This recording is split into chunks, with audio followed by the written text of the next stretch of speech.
As a tech YouTuber, I've gotten access to some pretty cool hardware over the years, sometimes before launch or even the general announcement that it even exists, and that has spoiled me. If I'm being frank, I really wish that I was more in touch with my budget side like I used to be. When I was a college student and starting out YouTube back in like 2015 or 16, I was building systems incrementally with money that I was essentially washing through the channel. Anything that I made on the YouTube AdSense side would go right back into another PC build, and so on. It allowed me to move inventory. I was able to flip some of those PCs for small profits, and it was a way to bring fresh content to, again, a young channel at the time.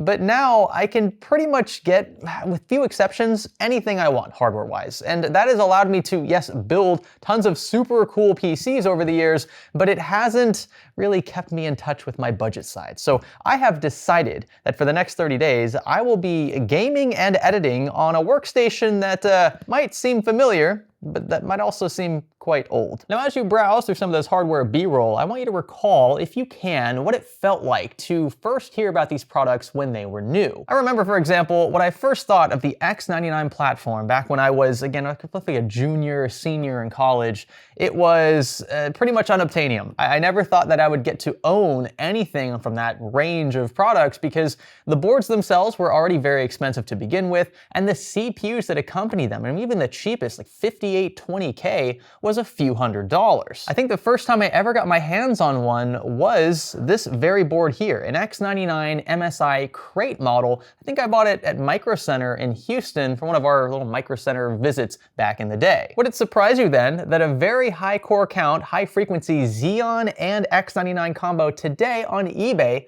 would cost you around 100 bucks all in?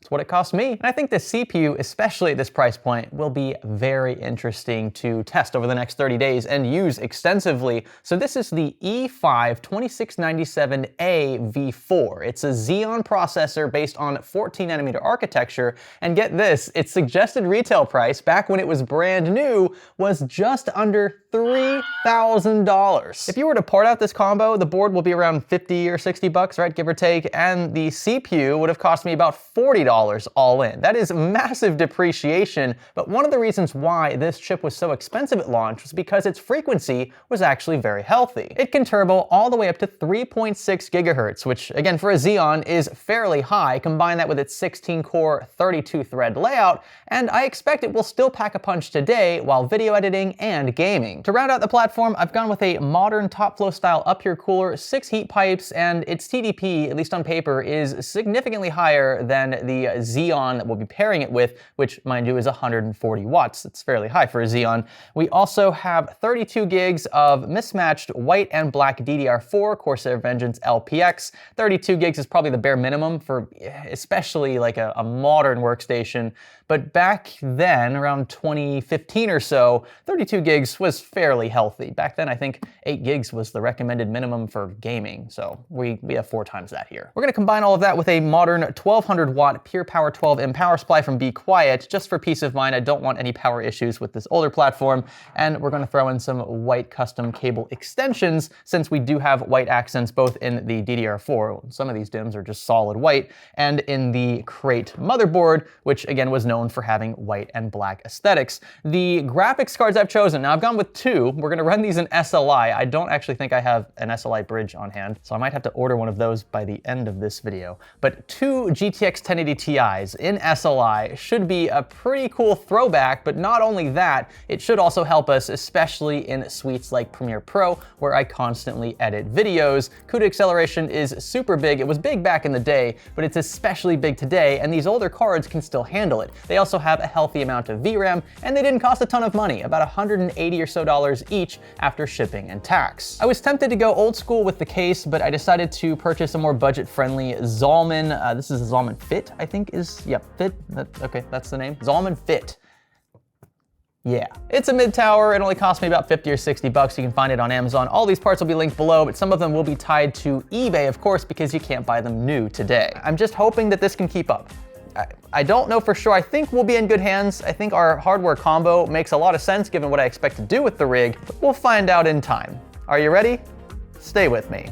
Are you sitting on a gaming PC without an activated copy of Windows? Forget $100+ retail keys. Instead, snag an OEM Windows 10 or 11 key for a fraction of the price to unlock the full potential of the OS. Oh, and don't worry, they'll still remove those pesky activation watermarks. Click the links below to get started today and easily activate with your key under the Activation tab within Windows Settings. And be sure to use our special offer code SKGS for a sweet discount on a variety of options, including Windows 10 and 11, Pro and Home, and more. As usual, we'll jump first into the assembly of our platform, starting first with our motherboard and CPU. Now, this Xeon shipped with the board, of course, and it was installed while shipped, which kept the socket intact. Everything there looks great. You just saw me remove it for a few clips of B-roll of the chip itself. With it reinstalled, we can shift to the dust. There's a bit of dust here. It's a used board, several years old, so I'm just gonna blast it with a bit of air to get some of the loose stuff out before we assemble it in our case.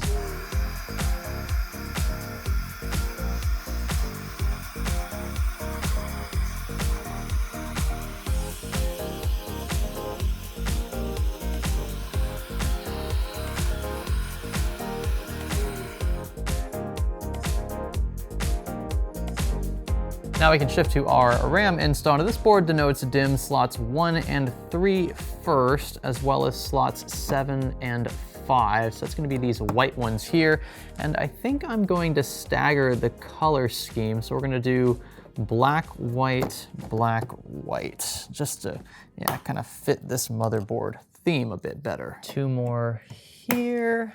The last one. I've gotta say, this looks cooler than I thought. I thought it might look a bit cheesy, but it works so well with this board's color scheme. Last up on this side of the aisle is our cooler, and I just wanna quickly test fit here, make sure that we don't have clearance issues, and yep, as expected, it's pretty easy to pass clearance with Corsair Vengeance LPX DIMMs, which is why I went with them for this PC. Although, to be fair, it looks like the only DIMM we'd have trouble with is this innermost toward the rear I/O side of the board.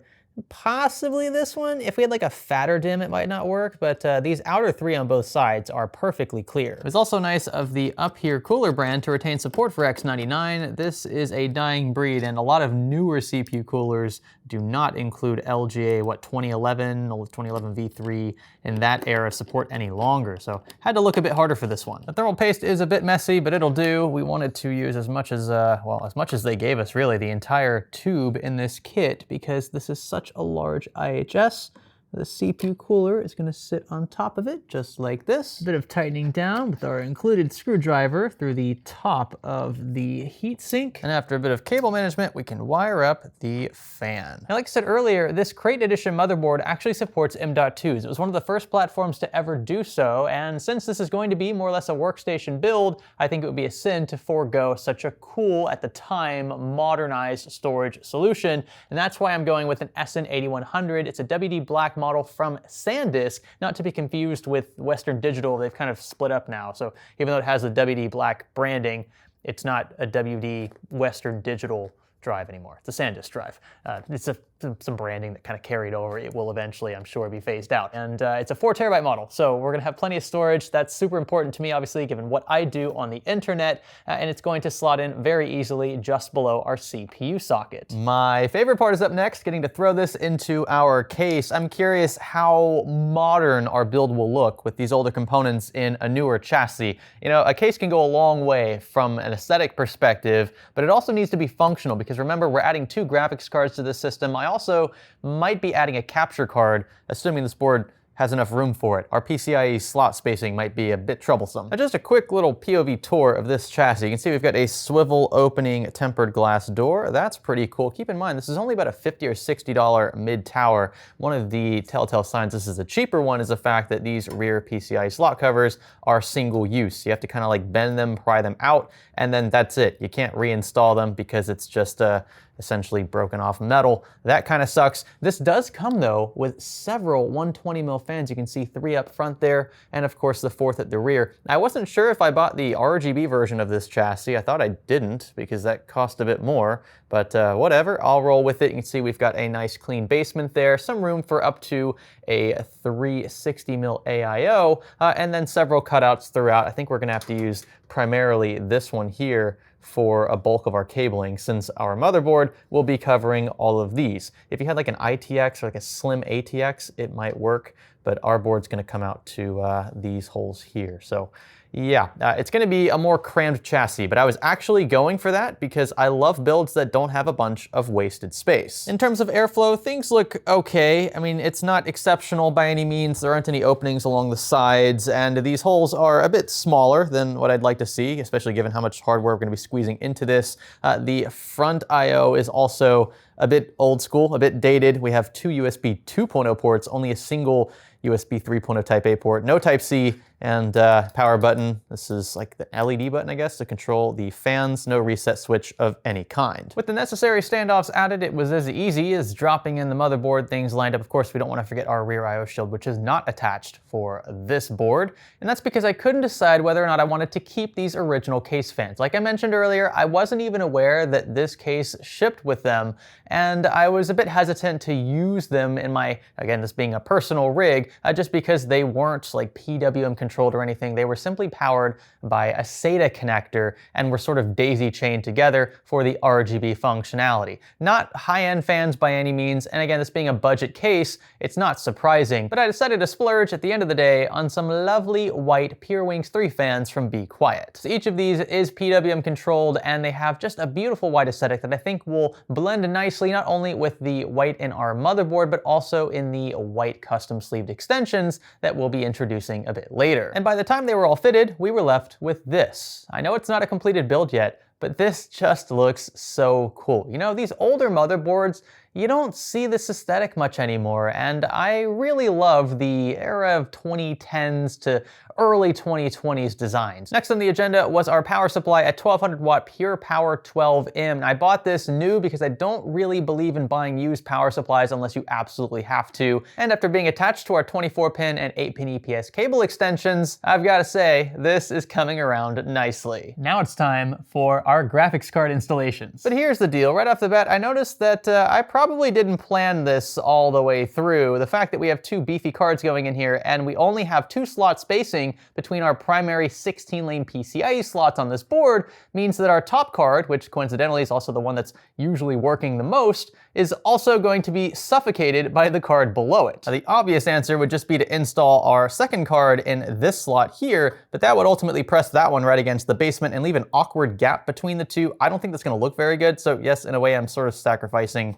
performance for the sake of aesthetics. I'd like cards to be bunched up, but not totally bunched up. Ideally, having 3 slot spacing would work for cards that are traditionally 2 slots thick, as ours are. So yeah, we kind of cooked ourselves. I don't think it's the end of the world, but we will have a slightly toastier card up top. First things first, we need to remove the applicable rear slot covers. Oh my gosh, and this is just awful because I can't really bend them backwards since they're hitting parts of the motherboard. I can't bend them forward because yeah, they won't let me bend them forward. This is just, yeah, I really hate these designs. I really don't want to hit anything on this board. So you just gotta kind of shimmy it like this until the metal weakens enough. Something I just noticed too. So these are metal, you know, thin stamped steel, whatever they use, but they actually included 2 like removable rear slot covers. The problem is, it's not really a problem, but just something I thought was funny. They're plastic. They aren't even metal. Like, listen to what they sound. It's like soft plastic. I have no idea. I've never seen that before. Like, how much money are you really saving by offering 2 plastic PCIe covers instead of 2 cheap steel ones?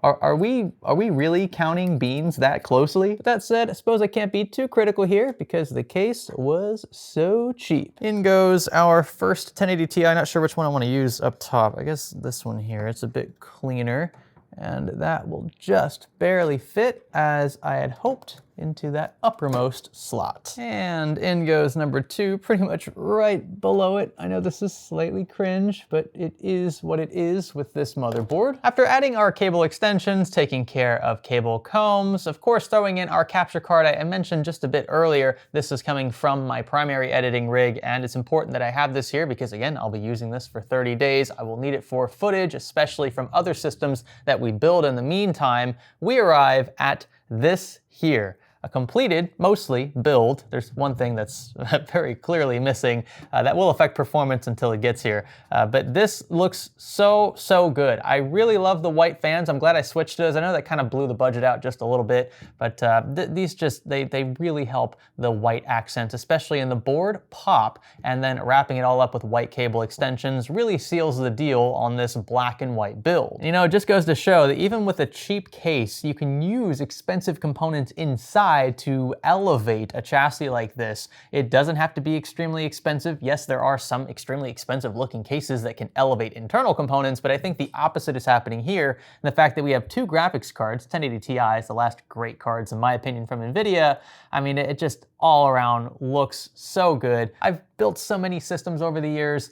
Nothing excites me quite like seeing a build like this come together so harmoniously. But the one glaring issue in this build is the fact that these two 1080 Ti's have virtually no way of directly communicating with each other because I do not have I think this is referred to as like a one slot SLI bridge. And since this is a 10 series card, a higher end 10 series card, it has two sets of golden fingers. There are only a few options online. I couldn't find anything that was, you know, reasonable price on Amazon. I had to resort to eBay, and that respective bridge is not going to arrive for about a week. So I suppose my 30-day challenge will have to officially start once that arrives. Because as it stands currently, the second graphics card pretty much won't be doing anything, and that would defeat the entire purpose of making this a workstation. If I just wanted to game with this on a budget, I would only purchase one 1080 Ti. I expect the second will help just a bit. Most workstations have multiple graphics cards, and it's because they often scale better in those sorts of suites rather than gaming. All that to say, it wouldn't make a ton of sense in this video to run any graphically demanding tests or benchmarks.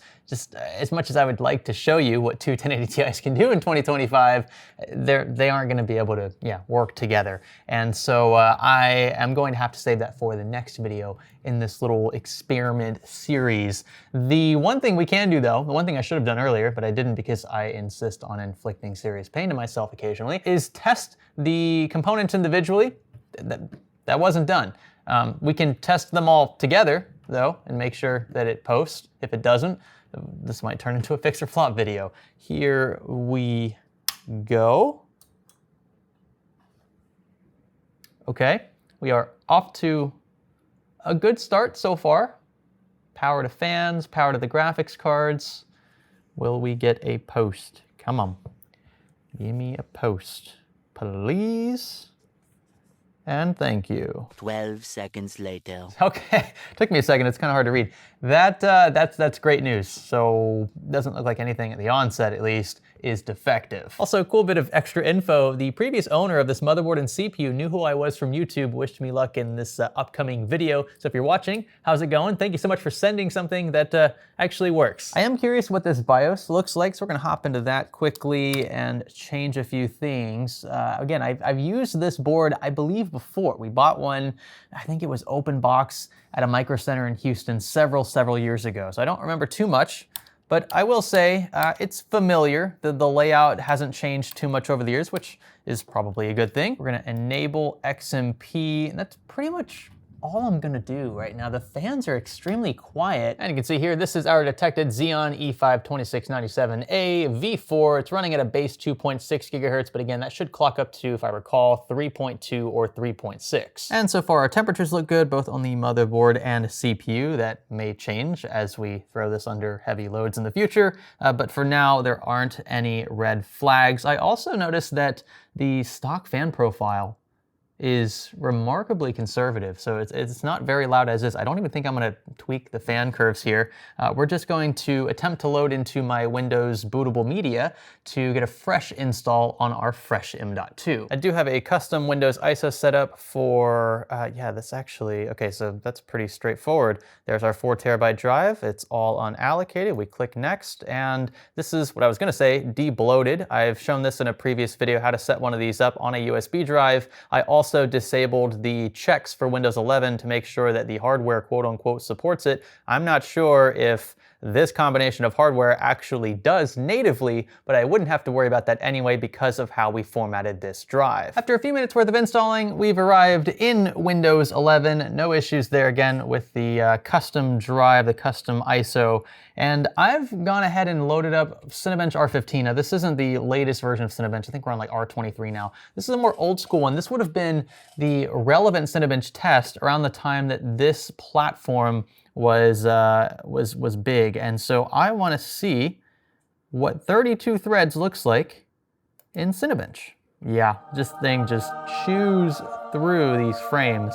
I love the way it looks when you got 32 of these all working together. Now keep in mind the CPU is not manually overclocked or anything of the sort. The fact that Cinebench R15 seems to think that we are on Windows 8 for whatever reason may be affecting the scores a bit, but just for the sake of comparison, the score of 2478 or thereabouts puts us roughly on par with a 5800X 3D from AMD, or on Intel's side, something familiar would be a Core i9 11900K. Both of these CPUs have half as many cores, but again, we have to keep in mind the fact that this Xeon is not only a lower frequency chip, but also significantly older than either of these. But that, I think, adds to the fun of this whole experiment, getting to play around with hardware that I never would have been able to obtain back in the day, that now is so cheap. I mean, it would be a sin in my book not to at least consider chips like this Xeon and X99 platform. As finicky as they were back then, they are still compatible with a lot of programs today. Of course, you can run Windows 11 if you insist, and I expect most games will still play happily with a 1080 Ti. In fact, I know for certain that they will because we've recently put out a video on the 1080 Ti and just how good a card it was, and still is. So yes, I am downgrading my entire setup for the sake of curiosity, but that is what I love doing, and I hope you will all come along for the ride over the next few videos that don't pertain to fix or flop and stuff. We'll be kind of sprinkling these updates throughout, just to give you an impression of what an old school workstation, old school's a little much, an older workstation, middle 2010s era, can do in 2025. I'll catch you in the next one. Consider subscribing if you haven't already. Be sure to leave a comment down below and do all that other stuff. Yeah, again, thanks for the support, and thanks for learning with me.